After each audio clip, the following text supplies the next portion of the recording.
दोस्तों, क्या आपको भी लगता है कि ईश्वर ने आपको जीवन में कम दिया है और दूसरों को आपसे अधिक दिया है? यदि आप अपनी तुलना दूसरों से करके दुखी होते हैं तो यह कहानी आपके लिए ही है। दोस्तों, एक समय की बात है। एक बार एक कौवा पेड़ पर बैठकर रो रहा था। उस पेड़ के नीचे एक संत बैठे हुए थे। तभी उस कौवे का आंसू संत के ऊपर गिरा और संत का ध्यान कौवे पर गया। संत ने कौवे से पूछा, क्या बात है मित्र, आप रो क्यों रहे हैं? कौवे ने जवाब दिया, हे महात्मा, मैं अपने जीवन से बहुत दुखी हूं क्योंकि मेरा रंग काला है।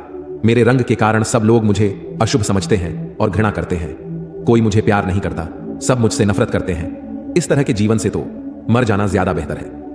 कौवे की बात सुनकर संत को दया आ गई और उसने कहा, देखो मित्र, उदास मत हो। अच्छा बताओ, तुम क्या चाहते हो? मैं अपने मंत्र की शक्ति से तुम्हारी इच्छा पूरी कर दूंगा।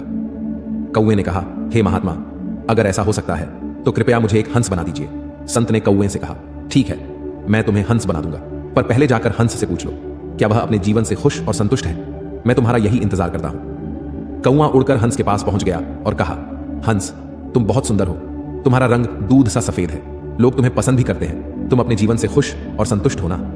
हंस ने जवाब दिया, नहीं मित्र, मैं खुश नहीं हूं क्योंकि मेरे पास केवल सफेद रंग है। सफेद भी कोई रंग होता है भला?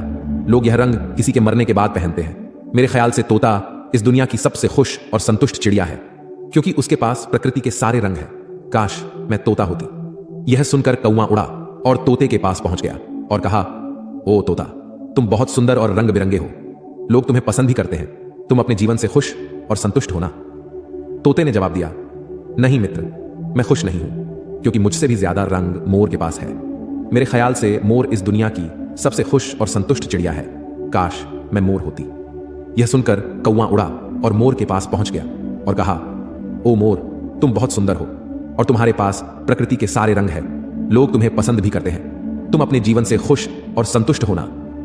मोर ने जवाब दिया, नहीं मित्र, मैं खुश नहीं हूं क्योंकि मेरी इस सुंदर पंखों के कारण ही लोग मेरा शिकार करते हैं। उसके बाद मेरे शरीर से पंखों को नोचा जाता है जिससे घर सजाने के सामान बनते हैं। मेरी सुंदरता के कारण ही लोग मुझे चिड़ियाघर में कैद करके रखते हैं। इसीलिए मैं अपने जीवन से बिल्कुल भी खुश नहीं हूं। यह सुनकर कौवे को धक्का लगा और उसने मोर से पूछा, यदि आप खुश नहीं हो तो आपके अनुसार इस दुनिया में सबसे खुश और संतुष्ट चिड़िया कौन है? मोर ने जवाब दिया, मेरे ख्याल से तुम कौवा इस दुनिया की सबसे खुश और संतुष्ट चिड़िया हो क्योंकि लोग तुम्हारा शिकार नहीं करते हैं। कोई तुम्हें पिंजरे में बंद नहीं करता है। तुम बिना किसी डर के कहीं भी उड़ सकते हो, कहीं भी जा सकते हो। तुम्हें किसी बात का खतरा नहीं है। काश मैं भी कौवा होती। यह सुनकर कौवा उड़ गया और संत के पास आकर कहा, हे महात्मा, मुझे मेरी गलती समझ आ गई। अब मुझे कुछ और नहीं बनना है। मैं जो हूं उसमें ही खुश हूं। दोस्तों, उस कौवे की तरह हम भी खुद की तुलना दूसरों से करते हैं और दुखी होते हैं क्योंकि हम केवल वही देखते हैं जो हमारे पास नहीं है पर दूसरों के पास है।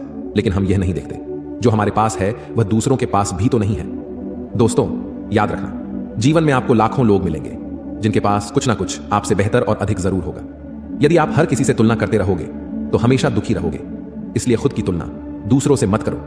यदि करो तो खुद को दूसरों से बेहतर बनाने के लिए करो, जैसे स्कूल या कॉलेज में पढ़ाई करते समय। कृपया इस कहानी को अपने बच्चों और दोस्तों के साथ अवश्य शेयर करें। आपको सकारात्मक बनाए रखने की मेरी इस कोशिश को लाइक करें और जीवन ज्ञान मोटिवेशन को सब्सक्राइब करें। धन्यवाद।